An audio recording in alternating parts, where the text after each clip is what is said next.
Hozirgi turmushimizni yo'llarsiz tasavvur qilish imkonsiz, chunki har kuni biz xoh piyoda, xoh avtotransportda bo'lsin yo'llardan foydalanamiz. Ana shu jarayonda esa bevosita yo'l harakati ishtirokchilariga aylanamiz. Bugungi kunda tobora rivojlanib, yangicha qiyofa kasb etayotgan shahar va tuman yo'llari esa har qachongidanda serqatnov.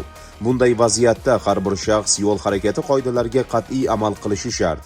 Qoidalarga rioya qilmaganlar, ularni mensimaganlar esa albatta javobgarlikka tortiladi. Yo'llarda sodir bo'layotgan turli ko'rinishdagi yo'l transport hodisalari va qoidabuzarliklarning baravaqt oldini olish maqsadida viloyat Ichki ishlar boshqarmasi, jamoat xavfsizligi xizmati, yo'l harakati xavfsizligi boshqarmasi xodimlari tomonidan joylarda kuchaytirilgan tartibdagi nazorat, reyd tadbirlari o'tkazilmoqda. Mazkur reyd tadbirlarda qo'pol qoidabuzarliklar sodir qilgan haydovchilar aniqlanyapti. Urganch shahrida o'tkazilayotgan yo'l patrul xizmati inspektorlari tomonidan maxsus reyd tadbirlari davomida ushbu Ekonyox rusumli transport vositasi to'xtatib tekshirilganda ushbu haydovchi transport vositasini yon oynalarini ruxsatnomasiz qoraytirib, qora plyonka o'rnatib boshqarib yurganligi aniqlandi. Holat yuzasidan yo'l patrul xizmati inspektorlari tomonidan ushbu haydovchiga nisbatan belgilangan tartibda ma'muriy bayonnoma rasmiylashtirilib, endilikda ushbu transport vositasi vaqtinchalik ushlab turish uchun jarima maydonchasiga joylashtirilmoqda. Urganch shahrida olib borilayotgan reyd tadbirlari davomida Poxlon Mahmud ko'chasida 10X rusumli transport vositasi to'xtatib tekshirilganda haydovchi tegishli hujjatlarsiz hamda transport vositasining old loboy oynalariga qora plyonka o'rnatib transport boshqarganligi aniqlandi. Shu holat bo'yicha haydovchiga belgilangan tartibda ma'muriy bayonnoma rasmiylashtirib, transport vositasi vaqtincha saqlash uchun jarima maydonchasiga olib kelindi. Ushbu vaziyatli transport vositasi Arkadim ko'chasida to'y marosimida harakatlanib kelayotgan paytida to'xtatib hujjatlarni tekshirganlarimizda haydovchi ishonchnomasiz transport vositasi boshqarganligi ma'lum bo'ldi. Ushbu holat yuzasidan ma'muriy bayonnoma rasmiylashtirdik.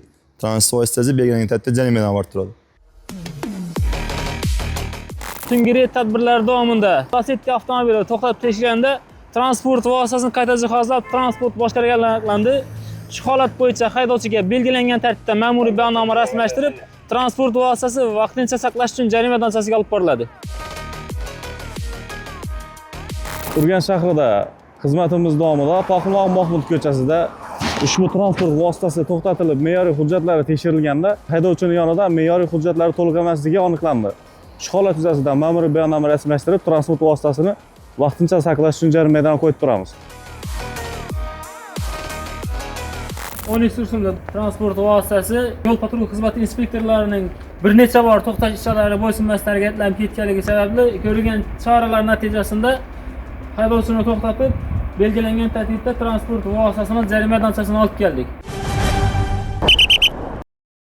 Afsuski, keyingi vaqtlarda hali haydovchilik guvohnomasiga ega bo'lmagan, qoidalarni u qadar hali yaxshi tushunmaydigan ayrim yoshlarimiz tomonidan transport vositalarini boshqarish yetmaganiday driftlar qilib, turli qoidabuzarliklar sodir etib, uni do'stlari orasida yoki ijtimoiy tarmoqlar orqali ko'z-ko'z qilayotgan yoshlar ham uchrab turibdi. Hazorast tumanida ham ana shunday yuqorida biz ta'rif berganimizdek haydovchilik guvohnomasiga ega emas yo'l bezorisi aniqlandi. Ko'rib turganingizdek, ushbu qoidabuzar haydovchi to'y marosimlarda qoidalarni buzyapti. Ushbu holat yuzasidan yo'l patrul xizmati inspektorlari tomonidan bayonnoma rasmiylashtirilib, jinoyat ishlari bo'yicha Hazorast tuman sudi tomonidan yo'l harakati qoidalarini qo'pol tarzda buzgan haydovchiga nisbatan qonuniy chora ko'rilishi ta'minlandi. Ma'muriy javobgarlik to'g'risidagi kodeks 128-moddasi, primon moddasi 2-qismi bilan uzil kesil 15 sutka ma'muriy qamoq jazosi tayinlandi. Qilgan ishlarimdan doğrusu pushaymonman. Bu ishimni davlat xodimlari bilinmaganda bo'ladim. Afsuski, buni hammasini biladi ekanlar. Qilgan yaqinlarim, tengdoshlarim maslahatim iloji boricha ish qoidabuzarliklar etmanglar. Pravosiz avtomobil boshqarmasinlar, meni drift etmasinlar. Odamlar hayotini xavf solmasinlar. Qayta takrorlanmasligini men ham va'da beraman. Yo'l harakati xavfsizligi xodimlari tomonidan doimiy ravishda haydovchilar to'y marosimlarida qoidalarga amal qilishliklari bo'yicha ogohlantirilib kelinishiga qaramasdan, Urganch shahrida yana bir yo'l bezorisi aniqlandi. Kuni kecha Urganch shahrida to'y marosimlarida aynan ushbu Equinox rusumli transport vositasini haydovchisi yo'llarda harakatlanganda boshqa harakat ishtirokchilariga hurmatsizlikda ifodalangan xatti-harakatlar qilib, drift qilib, yo'l bezorligi, qoidabuzarligini sodir etgan holati ijtimoiy tarmoqlarga tarqalib, ijtimoiy tarmoq kuzatuvchilarining haqli e'tirozlariga sabab bo'lgan edi. Ushbu holat yo'l harakati xavfsizligi boshqarmasining mas'ul xodimlari tomonidan surishtiruv ishlari olib borildi va belgilangan tartibda ushbu transport vositasi va uni boshqargan haydovchining shaxsiga oydinlik kiritildi. Belgilangan tartibda ushbu qo'pol qoidabuzarlikni sodir qilgan haydovchiga nisbatan O'zbekiston Respublikasi Ma'muriy javobgarlik to'g'risidagi kodeksning 128.10 moddasiga asosan, ya'ni yo'l bezorligi, qoidabuzarligi bo'yicha ma'muriy bayonnoma rasmiylashtirildi va transport vositasi vaqtinchalik ushlab turish uchun jarima maydonchasiga joylashtirildi. Biz doimiy ravishda ommaviy axborot vositalari va ijtimoiy tarmoqlar orqali barcha harakat ishtirokchilarini ogohlantirib kelishimizga qaramasdan, ayrim yoshlarimiz tomonidan to'y marosimlarida yo'l harakati qoidalarini qasddan qo'pol tarzda buzib, yo'l bezorligi, qoidabuzarligini sodir qilish holatlari kuzatilmoqda. Joriy yilning shu davr mobaynida 31 ta holatda aynan ushbu turdagi yo'l bezorligi, qoidabuzarligi sodir qilganligi aniqlangan. Ushbu haydovchilarga nisbatan yo'l patrul xizmati inspektorlari tomonidan belgilangan tartibda ma'muriy bayonnoma rasmiylashtirilib, ularning boshqaruvidagi transport vositalari vaqtinchalik ushlab turish uchun jarima maydonchasiga joylashtirilgan. Eslatib o'tamiz, O'zbekiston Respublikasi Ma'muriy javobgarlik to'g'risidagi kodeksning 128.10 moddasida yo'l bezorligi, qoidabuzarligi sodir qilgan haydovchiga sud organlari tomonidan huquqiy baho berilib, aynan ushbu moddada 1 yildan 2 yilgacha haydovchilik huquqidan mahrum qilinib, 25 baravar miqdorda jarima jazosi tayinlanishi belgilangan. Shu o'rinda barcha harakat ishtirokchilaridan, ayniqsa haydovchilarimizdan yo'llarda harakatlanganda, ayniqsa to'y marosimlarida yo'l harakati qoidalariga qat'iy rioya qilgan holda harakatlanishlarini, o'zi va o'zgalarning hayotini xavf ostida qoldirmasdan harakatlanishlarini so'rab qolamiz. Har birimiz to'ylarni yaxshi niyat va quvonch bilan boshlaymiz. Biroq to'y marosimlari chog'ida yo'llarda yoshlarimiz tomonidan avtotransport vositalarini betartib, guruh bo'lib harakatlanish va boshqa harakat ishtirokchilarining xavfsizligi hamda sog'lig'iga jiddiy xavf tug'diruvchi xatti-harakatlar qilib, uni ijtimoiy tarmoqlar orqali ko'z-ko'z qilib namoyish etish holatlari kuzatilmoqda. Aynan siz lavhada ko'rib turgan holatlar ham Shovot va Hazoras tumanlarida to'y marosimlarida sodir bo'lgan bo'lib, ijtimoiy tarmoq kuzatuvchilarining haqli e'tiroziga sababchi bo'ldi. Ushbu holat yuzasidan viloyat yo'l harakati xavfsizligi boshqarmasi xodimlari tomonidan surishtiruv o'tkazilib, ushbu to'y marosimlarida ishtirok etgan hamda guruh bo'lib harakatlangan barcha qoidabuzar haydovchilar aniqlanib, belgilangan tartibda qoidabuzarlarga nisbatan tegishli tartibda ma'muriy bayonnomalar rasmiylashtirilib, transport vositalari vaqtinchalik ushlab turish uchun jarima maydonchasiga qo'yildi. So'nggi kunlarda ijtimoiy tarmoqlarda mashhurlikka erishish uchun ayrim shaxslar tomonidan yo'llarda o'z hayotini xavf ostiga qo'yib, turli xil nojo'ya harakatlarni qilib, uni ijtimoiy tarmoqlar orqali ko'z-ko'z qilish holatlari uchrab turibdi. Urganch shahridagi markaziy chorrahalarning birida jamiyatda yurish-turish qoidalarini buzish bilan bog'liq huquqbuzarlik aniqlandi. Yo'l harakati xavfsizligi boshqarmasi hamda Urganch shahri bo'yicha ichki ishlar boshqarmasi mas'ul xodimlari tomonidan ushbu holat yuzasidan surishtiruv ishlari olib borildi va belgilangan tartibda ushbu qoidabuzarlikni sodir qilgan shaxsning shaxsiga oydinlik kiritildi. Biz jarayon bilan qoidabuzarlik aytdik. Bizlar tushuntirishlarni olib boramiz. Biz xato etganimizni tan olamiz.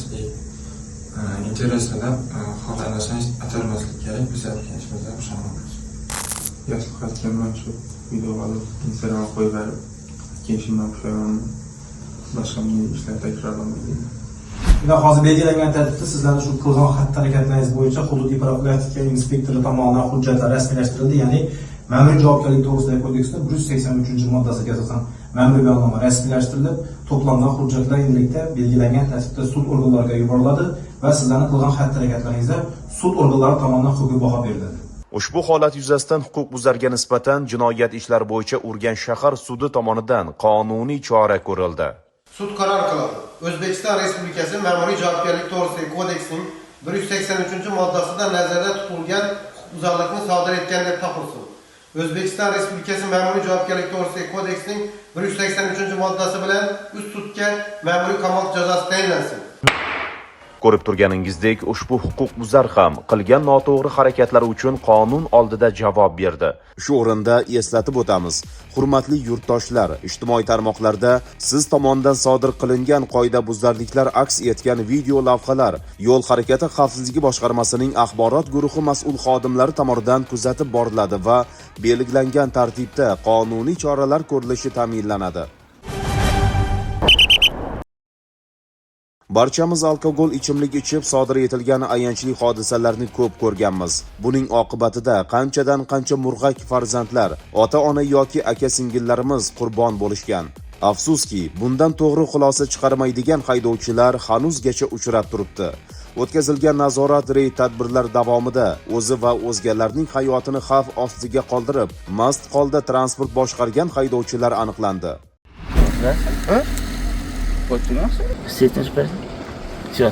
Nima sababdan mast holatda transport boshqarib yursiz? Hatto o'z tilini boshqara olmayotgan haydovchi mashinani qanday boshqardi ekan? Uning yo'lini inspektor to'smaganida u qayergacha bora olardi? Kimnidir umriga zomin bo'lmasligigacha kafolat bormi? Tungi reyd tadbirlari davomida nazorat tariqasida yo'l patrul xizmati inspektori tomonidan ushbu Damas rusumli avtomashina haydovchisiga qonuniy tartibda to'xtash ishorasi ko'rsatilib, haydovchiga nisbatan tekshirish o'tkazilganda haydovchi transport vositasini mast holatda boshqarib yurganligi aniqlandi. Holat bo'yicha haydovchiga yo'l patrul xizmati inspektori tomonidan ma'muriy bayonnoma rasmiylashtirildi. Ushbu avtomashina vaqtinchalik saqlab turish uchun jarima maydoniga joylashtirildi. O'rta haydovchi, nima sababdan mast holatda transport boshqarib yursiz? Bundan keyin mast holatda transport boshqarmang yaxshimi? Bu og'ir oqibatli yo'l transport hodisasini keltirib chiqarishi mumkin.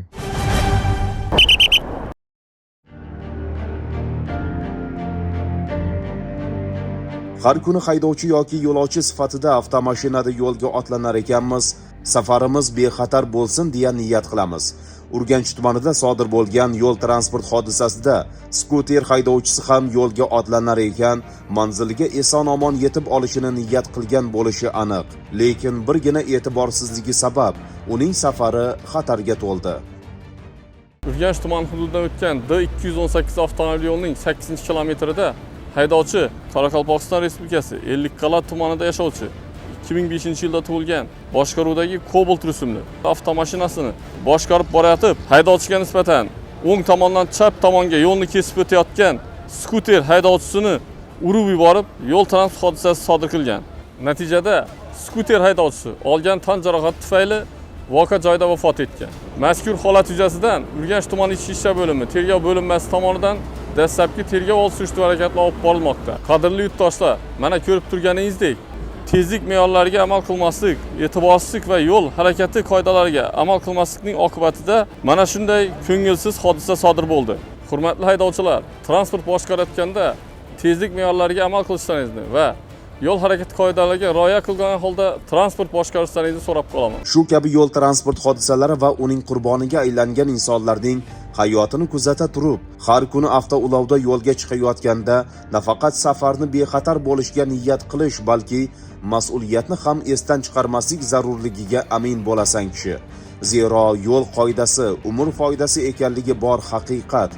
Afsuski, Yangiariq tumanida sodir bo'lgan yana bir yo'l transport hodisasi ayanchli yakun topdi.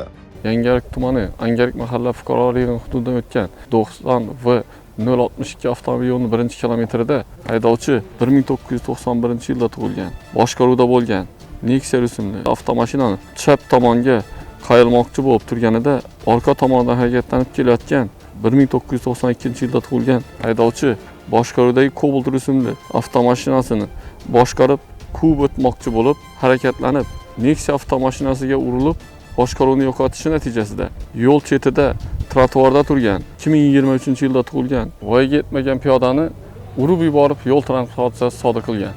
Natijada yo'l chetida trotuarda turgan voyaga yetmagan piyoda voqea joyida vafot qilgan.